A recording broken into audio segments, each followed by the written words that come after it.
We're going to start talking about Anselm on freedom of the will. And this is a theme that we've touched on. We're going to be discussing weakness of will. So we've talked about that in Plato and Aristotle and Augustine. We're also going to be picking up here a theme of freedom of the will that has become large, especially in the Reformation era. It becomes a crucial dividing line between Protestants and Catholics. And so let's start by thinking about what Anselm is really trying to respond to, and maybe capturing the essence of some of the early theories we've talked about. Actually, before I found them, Plato, there are two theories, really. There is, first of all, the Socratic theory. Okay, this is what emerges in the early dialogues when he's talking about weakness of will. What is weakness of will, by the way? Let's remind ourselves of what the concept is. Giving into temptation, exactly right. Okay, so it's knowing what you ought to do and not doing it, being tempted to do something that you know is not the right thing to do, nevertheless, giving in. So it's knowing the right thing to do but not doing it, knowing the better and doing the worse in the ancient phrase, giving into temptation. Now, what is the Socratic view of this? Socrates' view as it emerges in the early dialogues. You don't actually know any better? You don't know any better, exactly. How could you possibly know the better and do the worse? That would be completely irrational. And so Socrates says, if you do the worst, that's a sign that you don't really know. Okay, so really, from his point of view, virtue equals knowledge. That means vice is equal to ignorance. And that means that if you don't do the better, or what you ought to do, then you don't know. So he really says, in other words, weakness of the will is impossible. Now, it's not to say that people can't do what appears to us as giving into temptation, but the fact is, they don't really know what's better. And so his view is, look, that's not so surprising maybe. It's really hard for people to compare those different kinds. It's really hard to compare short-term advantages to long-term costs. And so, actually, we're sort of bad at that. So if right now I say, I'll give you $1, I'll give you $2, it's easy to say, oh, I'll take the 2. But if I say, I'll give you $1 now, or $2 2 years from now, then it's harder to say which of those is really the better deal. And so it's easy to make mistakes like that. So in short, Socrates says, no one is ever really, strictly speaking, will. What appears to be giving into temptation, and so appears to be knowing the better than doing the worse, is really just not knowing, making some kind of mistake, miscalculating. Now Plato, and this is the second view, the view that emerges in the Republic, which I take to be Plato's mature view, something that is his own position as opposed to the position he finds in Socrates. He says, no, look, that's not right. And why isn't it right? Because he says something that seems essential to this feeling of being tempted is being torn, being divided, okay? Being in a state of conflict. So suppose I'm facing temptation. I'm thinking, yes, I've got to lose weight, and somebody says, come out to Chewy's with us, let's get margaritas. Okay, this happened just last night. What do I say? I say, okay. Okay? And in doing that, well, perhaps I just don't know, but Plato says, no, wait a minute. I feel torn. I feel this tension inside. Part of me saying, but no, you're trying to lose weight. And another part saying, but margaritas at Chewy's. And so, this idea is, look, we really are torn. We experience this sense of psychological conflict. And that tells us something very important. It's not just a calculation error. After all, if I think, yeah, $1 today or $2 2 years from now, what am I going to think about? I mean, I might be sort of torn, but I'm going to think about, well, what I expect inflation to do and how much I need the money in between now and then, and so on and so forth. And so I'm going to think about lots of things I'm going to calculate, but none of that gives me this deep sense of psychological conflict. That comes from something else. And so his point is, well, I experience that sense of conflict. But then he has a very important principle, which is that no one thing can have tendencies in contrary directions. So no one thing can have contrary tendencies. And what does that mean? Well, it means if I experience this sense of conflict, I am not uniform. It can't be the case that one thing both wants to do such and such and wants to do the opposite, okay? And so it must be that there are different parts. So in short, he says there must be different parts of the soul. And in particular, there are three parts, right? One is to say, one way of looking at it is to say, what kinds of conflicts are there? As soon as I get two parts, I've got one sort of conflict that can exist between the two parts. If I've got three parts, then I've got three kinds of conflict. If I've got four parts, then how many kinds of conflict do I have? It's just between the pairs. Six, yeah. Oh, ooh, this is an interesting little geometric problem. But you can sort of think, well, yeah, what kinds of conflicts are there? And that will tell us something about how many parts of the soul there must be. And Plato says, well, I think there are three. There is reason, there's emotion, there's desire. And so the most important kind of conflict, he thinks, is between reason and desire. But we can also have conflicts between reason and emotion, between desire and emotion. And so he says there are three basic types of conflict, so three different parts of the soul. Well, okay, the background principle here, notice, and he doesn't talk in terms of willing.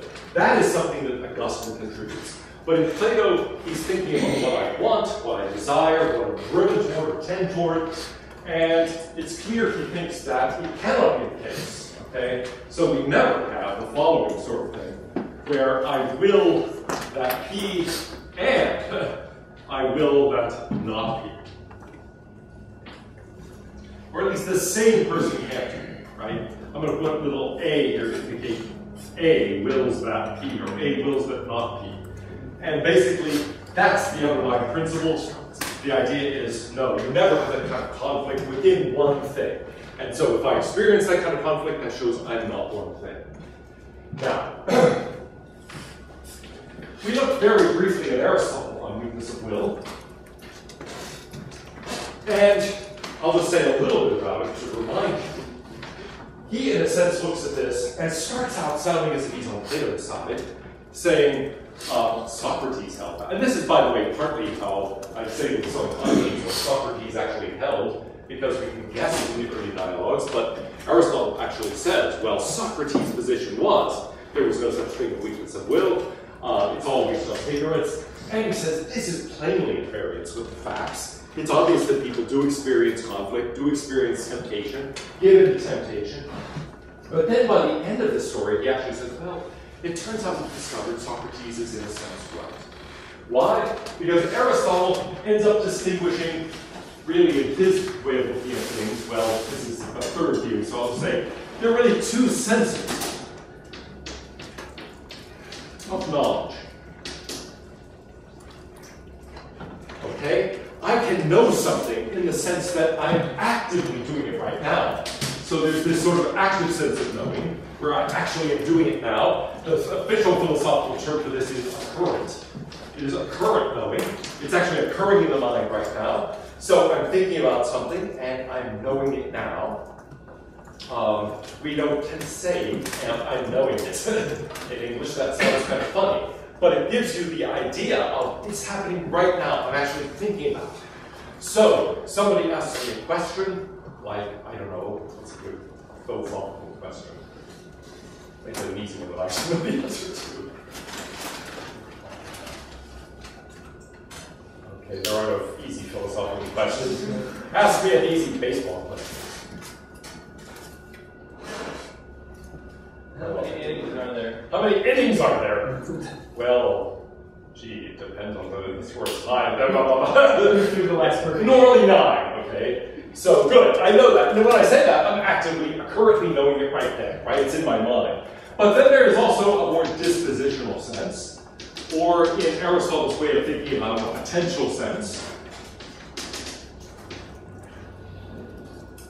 where the idea is, look, I'm not thinking about it right now, but it is something I know. And in fact, sometimes I'll think, oh, I know this, it's on the tip of my tongue, right? Where I think, look, I've got that knowledge somewhere stored away in there. It's there someplace, but I'm having trouble calling it up and making it active. Somebody says to you, yeah, when did Babe Ruth first play in the World Series? And you think, ooh. Actually, once I did a sort of test of this thesis about the wisdom of crowds. I had a captive audience, and so I gave them a quiz on all sorts of things, and then averaged their answers to see whether the group was as intelligent, because the idea is supposed to be that although no one person might know the answer, if you sort of take a large enough group and take the median or the average answer, you actually come very close to the right answer. And so I tried this group, and it actually was quite remarkable. Some of the things that I asked them, nobody got right, but actually the group had exactly right. For example, when was Charlemagne crowned Holy Roman Emperor? 800 AD, that's right. You would have known, but nobody in this knew, and yet the group average was exactly 800. Okay, in fact, it was Christmas Day, 800.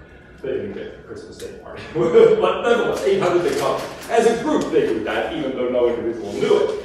But the Babe Ruth question was one that really messed them up. And the reason is that people think of Babe Ruth, and they think, oh, when was he a big, famous ball player? They think the 20s, 30s. And so they were guessing times in the 1920s. And in fact, he first appeared in the 1916 World Series, I think it was, for the Boston Red Sox as a pitcher. And so it's like, that was sort of a trick question. So that was an outlier, and people screwed that up. But notice, I had that knowledge about when Babe Ruth first appeared, but it wasn't active in my mind until I actually started talking about that. And so that's a sort of dispositional sense. Now, can I know the right thing to do and not do it? Answer is, well, yes, in one sense and not in another, okay? So I can know some, let's say, P in this potential sense and not do. But I can't know in this active or current sense and not do. And so he says somebody who gives into temptation is like somebody who's mad or drunk or asleep. They in some sense know, but at the time, even if they say, oh, I know I shouldn't go out and have margaritas, they aren't really, he said they're repeating it as an actor repeats lines on a stage. They aren't really knowing it at that time. That knowledge is somehow suppressed, and somehow in the background, it doesn't take prominence. Well, we've seen one other view in some detail, and that's Augustine's view. Augustine's view on weakness of will emerges in the course of the Confessions. He also writes a work on free will where he goes into it in more detail. But his idea is very interesting in a way. He's the one who introduces this idea of willing into the discussion as opposed to wanting or desiring or just choosing. And he ends up saying,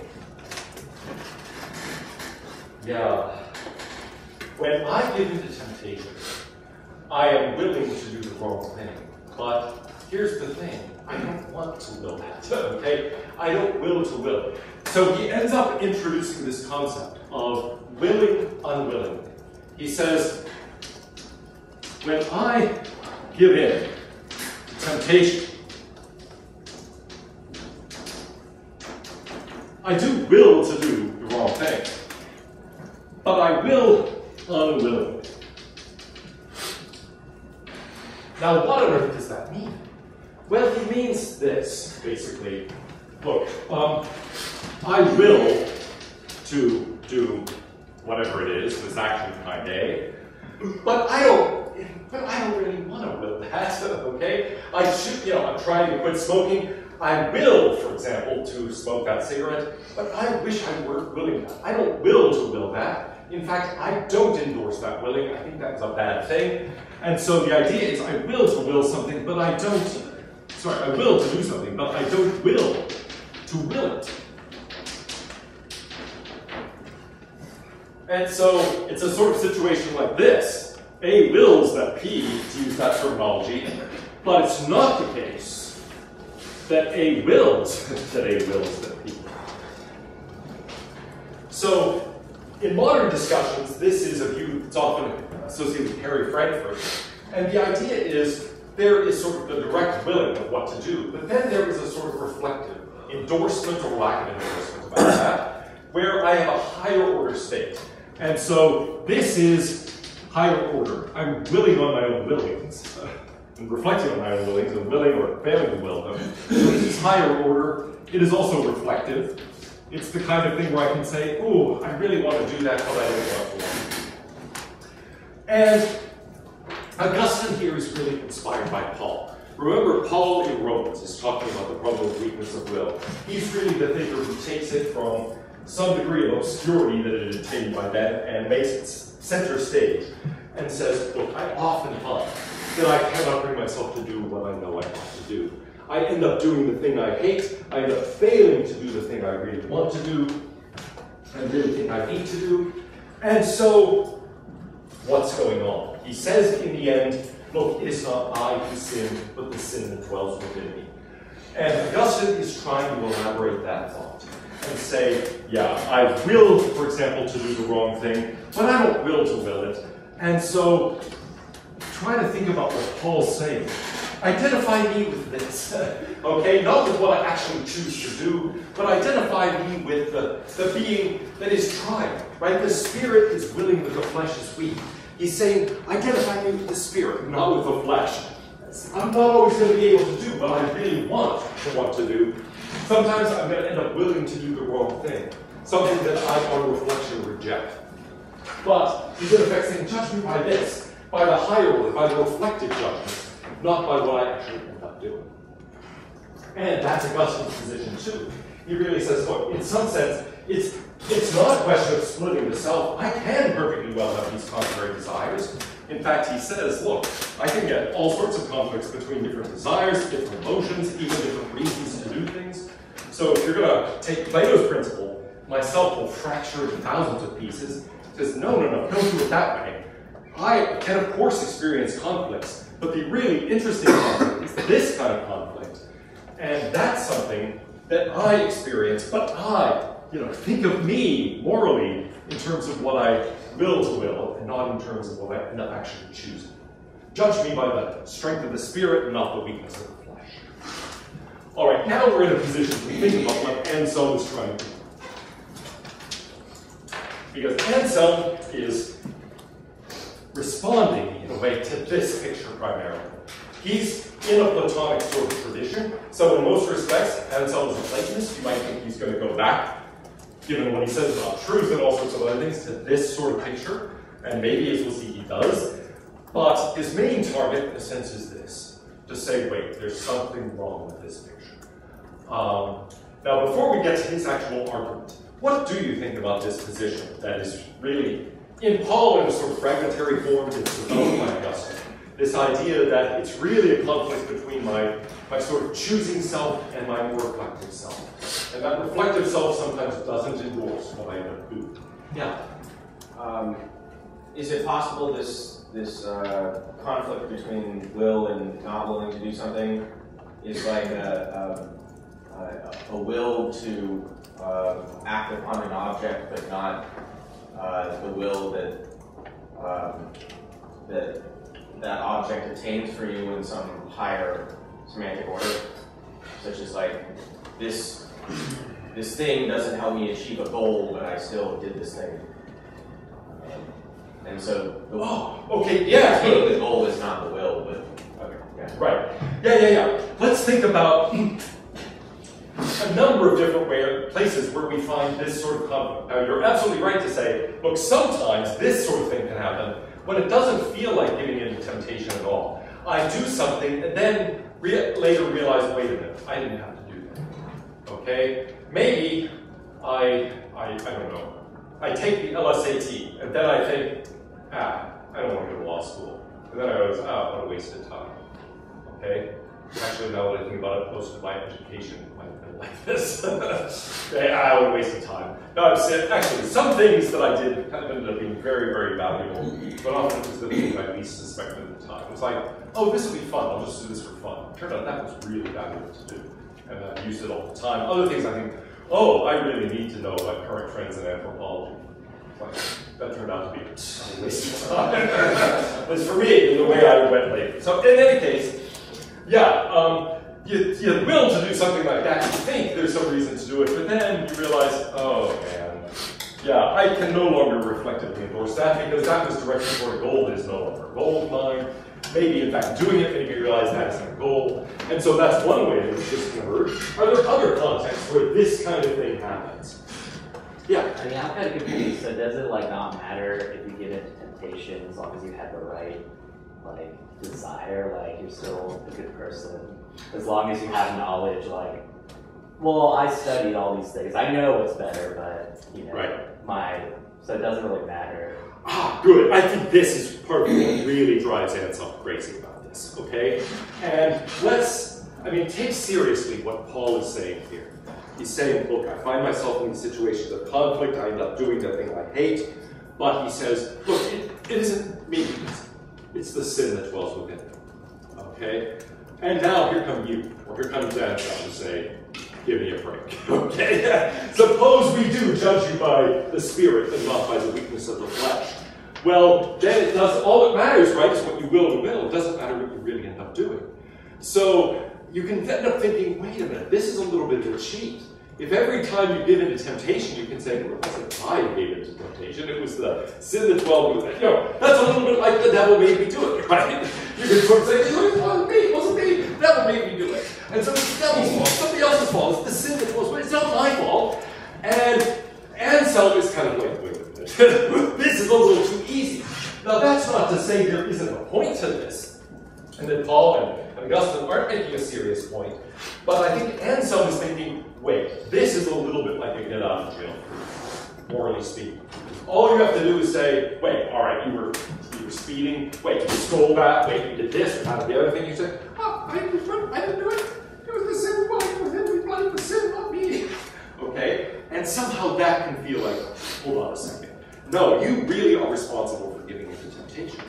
And so there's a sense in which I think Anselm looks at this and says, this may be fine as far as it goes, but if you really say, judge me by this and not this, it's a little too cheap. It lets me get off the hook too easy. Okay? Now there's something else that bothers him about this picture, in addition to this sense of getting out of jail a little too easily. But I do think that's in the background here. He ends up saying, look, no, I'm sorry, it does matter what you do, and you can't just say, oh, but I really didn't want to do that. Yeah. You think Paul goes back and forth a little bit, and I forgot what book it's in, but talks about good works being evidence of your faith. So on the one hand, he does do the conflict of the weakness of will. I do what I don't want to do. He's really conflicted there. But then later on, he says that good works and things like that, while you shouldn't be trying to attain salvation because you can't, but that good works are evidence of your faith. Oh, absolutely, right. And even in that passage in Romans, he's saying, oh, wretched man that I am. He feels that sense of being torn apart.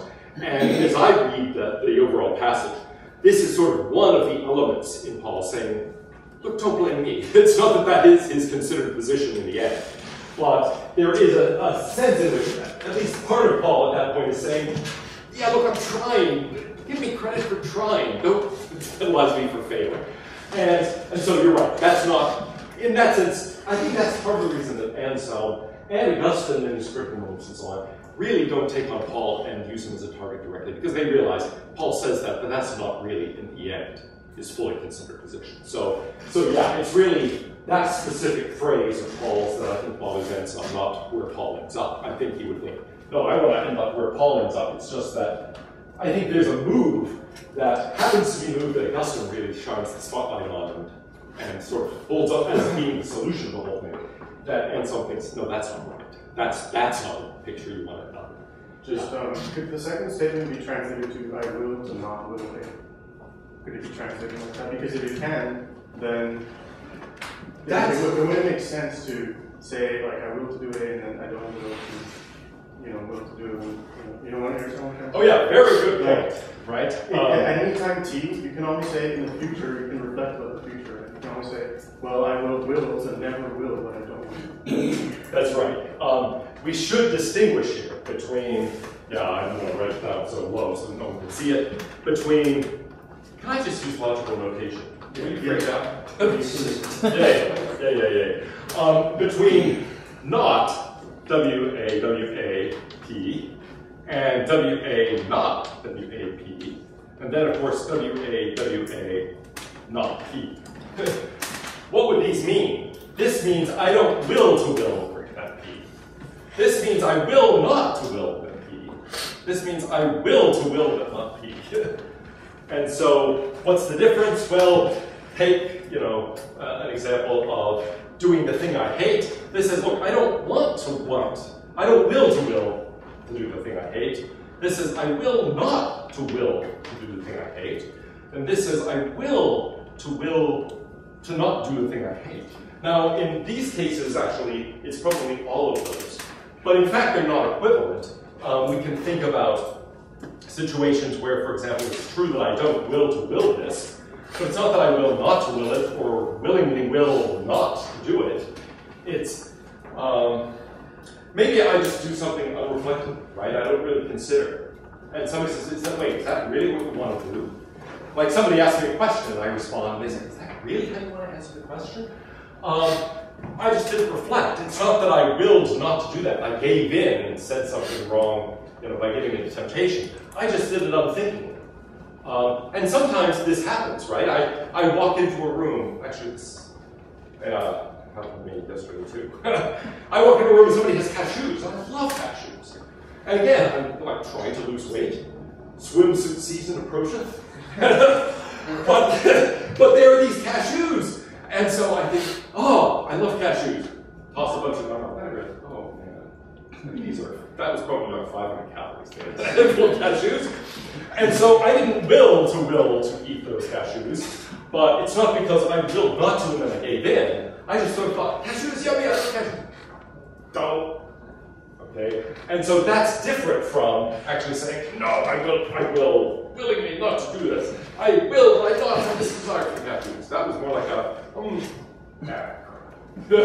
okay? So there is a difference. And actually what I've written down here is the weakest of those.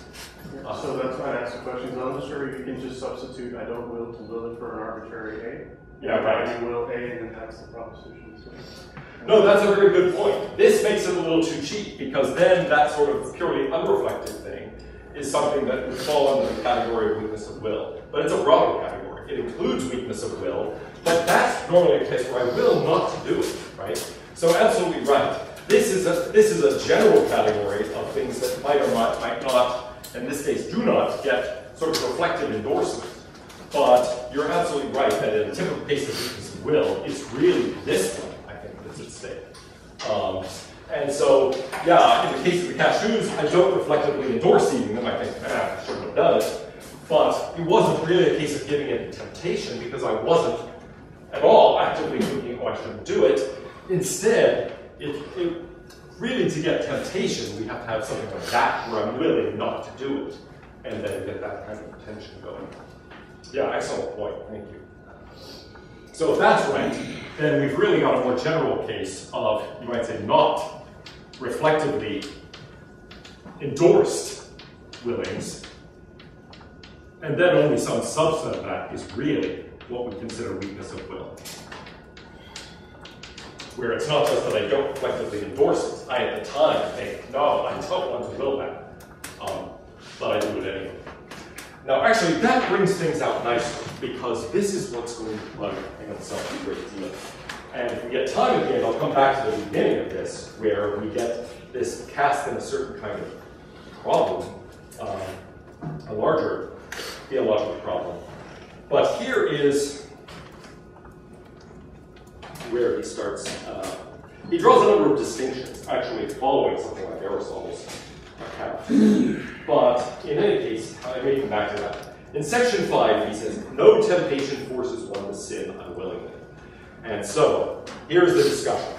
S says, but how can the judgment of will be free because of this power, given the fact that often, without willing, the man who has right will is deprived of his own rectitude under the force of temptation?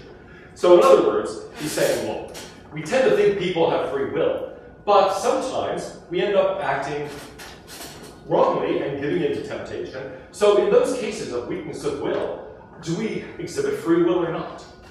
Now the response is this: no one is deprived of this rectitude except by his own will. One who acts unwillingly is said to act against what he wills, and no one is deprived of this rectitude against his will. But a man can be bound unwillingly because he doesn't wish to be bound, and is tied up unwillingly. He can be killed unwillingly because he can will not to be killed. Notice there, will not to be killed instead of just not will to be killed.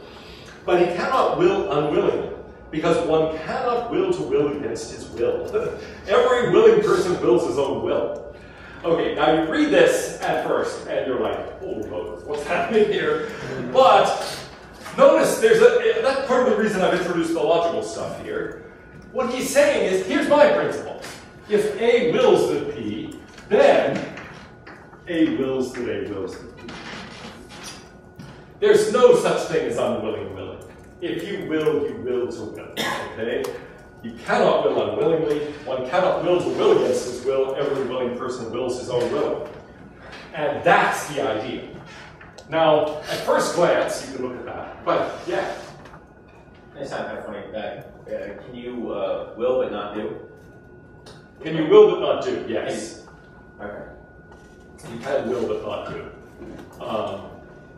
At least I think you can. Willing is actually, I'm glad you asked that, because willing is sort of strange. What on earth does willing mean? Like, as I said, Augustine really introduces that into the discussion. And it becomes the currency throughout the medieval period. Everybody thinks of this problem in terms of the will. But actually, what does it mean? Try to explain what it means for me to will something. Yeah, go ahead. Would it be a force of some sort? A force? A directional thing? Yeah, I sort of... In fact, is it like choice then? Is it just I choose to do this, or I intend to do this, or something like that? Yeah? Could you think about it in terms of desire, like wanting something? Yes. Is it like wanting? In fact, this is part of why this idea of willing worries me. It often feels to me as if these authors are going in between wanting, desiring, and choosing. Okay? Actually exerting the force to propel in that direction. Now, it might be that I can in effect make my choice and then I don't do it. But that tends to be, gosh, like what? Somebody tells me to buy a certain stock. And so I will to do it, I choose to do it, I try to do it, and the market's already closed. And so things can get interfered. Or I can say, oh, yes, I will meet you on the corner. And then on the way I can buy a bus. Okay, I sort of chose, but then didn't do because something intervened in between. But can I desire something and then not do it? Well, sure, lots of different things can come into it. So I think it's a good question. What is willing? Does this really mean choosing? Does it mean intending? Does it mean just desiring? I think we should worry about the slipperiness of this, and the fact that none of the authors who discuss this actually give you a clear definition of what it is to will something. In Augustine, the thought is it's distinguished from desire, it's distinguished from understanding, and so I think he's thinking, okay, I want this, I have this set of beliefs, and so I choose this. So I think he's meaning for it to be something like choice. But admittedly, in a lot of these authors, it feels weird, and it's a little hard to say what it's actually doing. So that's a very good thing to keep your eye peeled for. There may be some playing fast and loose with that. Now, okay, every willing person wills his own willing. The person responds, how can one be said to lie unwillingly when he lies to avoid being killed? Something he only does willingly. For just as he unwillingly lies, so he unwillingly wills to lie. And he who wills unwillingly to lie is not willingly wills to lie. Now, there are lots of complicated things here, but take the picture. Somebody is threatening me, and I choose to lie to them, okay, to save my own life. Somebody maybe says, actually, you know Kant's famous example of the murderer who comes to the door looking for your friend. You've hidden this friend who comes and says, help, the murderer is after me. Then the murderer knocks on the door, and you open it, and the murderer says, I'm looking for Willie, have you seen him? Okay? And when you do, Kant says, well, you have to tell him the truth. And everybody else, basically, in the history of ethics says, that's insane. No, you don't have to tell him the truth. And Kant says a number of ridiculous things about this. In addition to some sort of very deep things connected to his theory, he also says things like, well, just say it in a loud voice, and you don't know if the guy's still there, probably he'll hear you and he'll run out the back door, and so on and so forth. And at any rate, you won't be responsible for anything that goes wrong, whereas if you lie, then now the responsibility is on you. It's it seems to me that's wrong. I mean, the responsibility for the death, if it happens, is still the murderer's. It's not yours because you lie without the proof or whatever it is. But in any case, suppose we have a case like that where you're lying to save your life or save somebody else's life. Now, you may feel forced into this, right? It's not that you just choose to lie. It's that you are under pressure. Somebody is, there with a weapon, threatening you, threatening your friend, and says, "Yeah, have you seen him?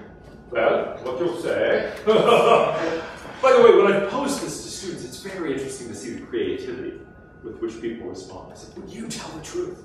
Would you lie?" And usually a few people say they tell the truth. Most people say they lie. But then the creative people say, "I would just slam it over his face." Or I would pretend not to speak his language. Or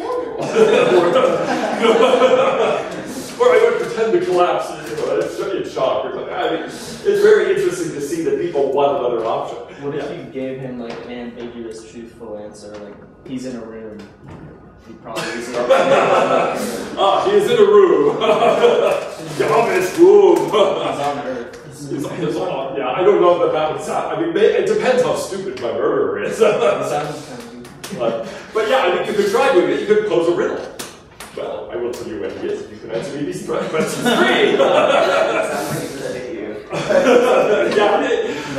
That is part of the problem, right? You're now in danger. Of course, that fits Anselm's case, where it's partly your own life you're trying to save. Now, notice he's thinking, look, in this kind of case, you could say, I'm not willingly doing it. I'm being forced to this.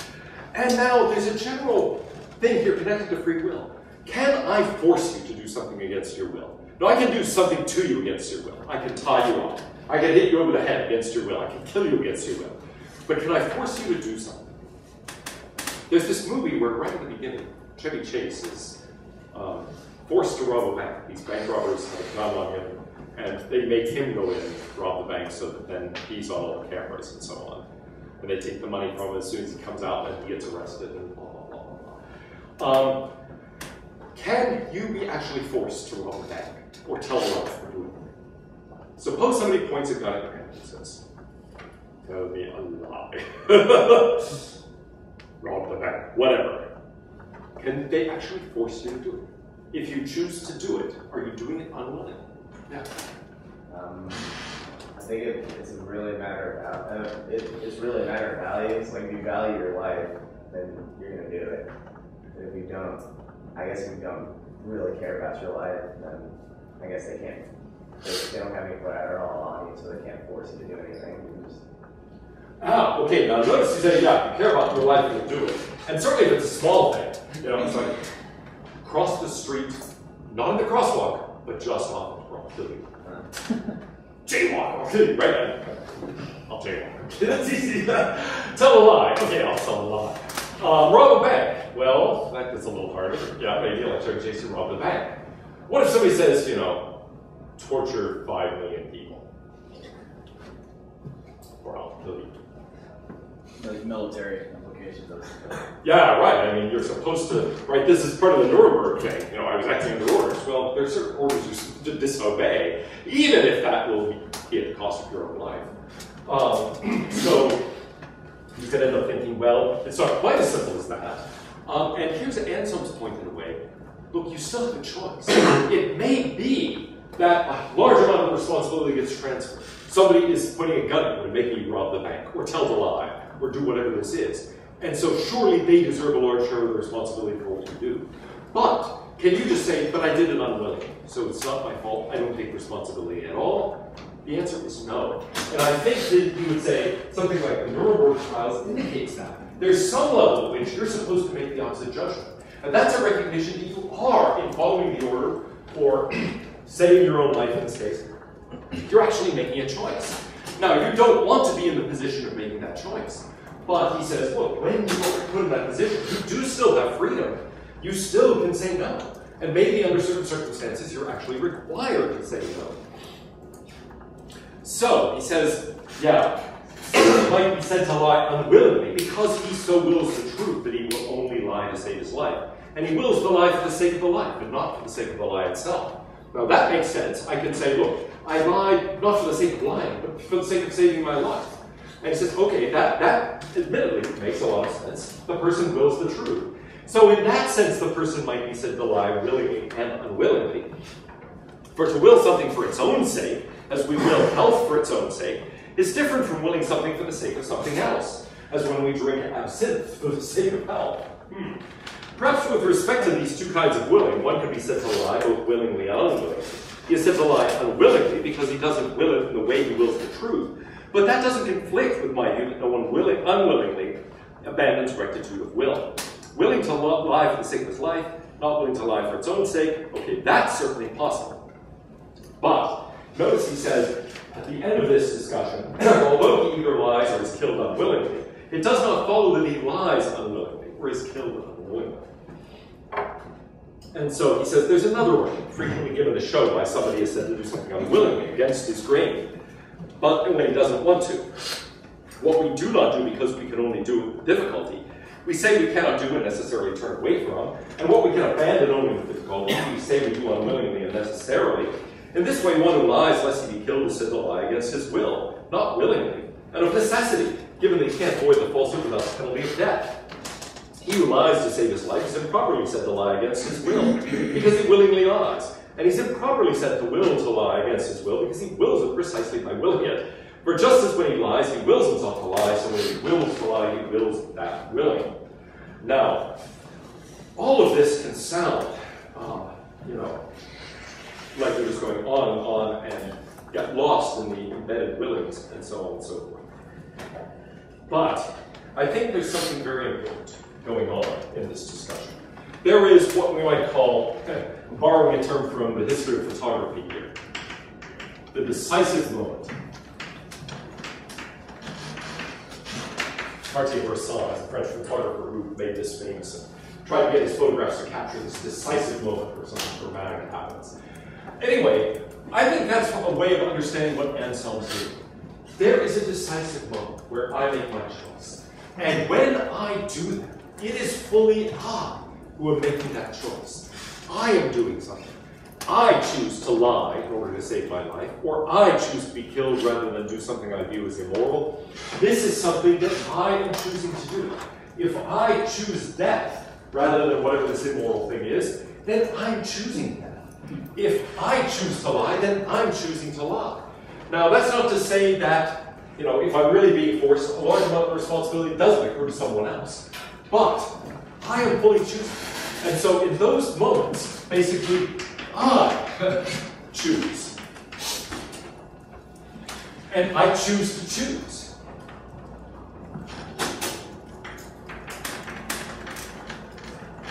And of course, it's going to follow that I choose, etc., etc. Okay. It goes all the way up. This is an idea that later Descartes picks up. Cogito is like this. I think. Okay? Or actually, Augustine had already made this point. Yeah, I think. I know I think. I know I think. I know I think. And so on. All of this rebounds upward. And so the idea is really, it's fully reflected. It goes all the way up. Choices like that. And so if you want to have a sort of other historical echo of what he's doing here, it's existentialism. The existentialists later are going to say, well, I am radically free. No matter what pressures are on me, no matter what forces are acting on me, no matter what my situation is, the fact is, at that moment of choice, I am completely free, and that means it's fully my responsibility what I do. And he is making just that argument here. He's saying whatever pressures, even if it's somebody holding a gun to my head, nevertheless, I am the one making that choice. I am the one submitting, or I am the one refusing to submit. I make the choice. And I make it all the way up, as it were. Yes, I'm doing this under some form of coercion. That matters from a moral point of view. But in terms of my freedom, in terms of my choosing, my willing, it doesn't matter. I am willing. I am willing to will. I am willing to will to will. I, at that moment, have to make a choice. And really, I'm the one doing it. So in short, if I give in to temptation, I am giving in. It isn't the sin that dwells within me. It's not that reason is overcome by desire. It's not that, I have this knowledge, but I forgot for the moment. No, it isn't that I willed it unwillingly. No. I really chose it. And so I think he's saying, look, that moment where Paul is saying, it's not me, it's the sin that dwells within me, that can't be ultimately the right story. Because actually, when I sin, I am doing it. I am choosing to do it. I'm choosing to choose to do it. And I can't transfer that responsibility to anybody else or to anything else within me. There's nowhere else for it to go. He does accept Augustine's point that I am a unified self. I can't blame it on some part of me. I can't blame it on something outside of me. I have to fully accept the responsibility of my choice. And that's a scary thing. Remember, in the last book we looked at, Deus Homo, at one point Bozo says, we live very dangerously.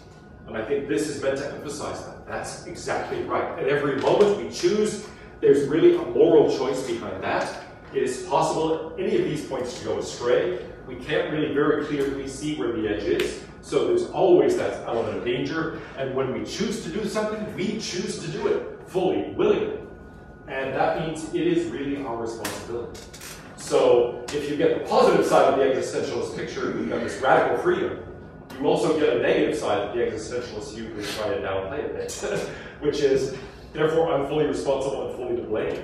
So yes, radically free, but also radically,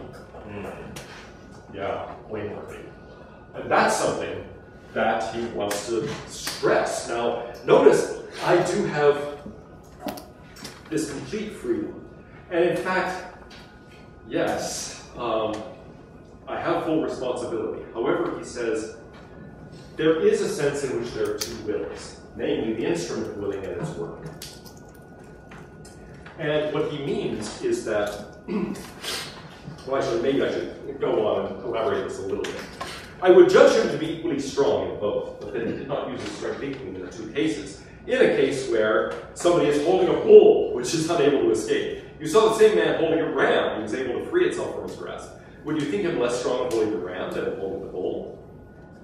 I would judge him equally strong in both, but that he didn't use his strength equally in the two cases. He acted more strongly with the bull than with the ram. But he's strong because he has strength, and his act is called strong because it comes about strongly. So the response is this. Understand that the will, that I'm calling the instrument willing, has an inalienable strength that cannot be overcome by any other force, but which it uses sometimes more and sometimes less when it wills.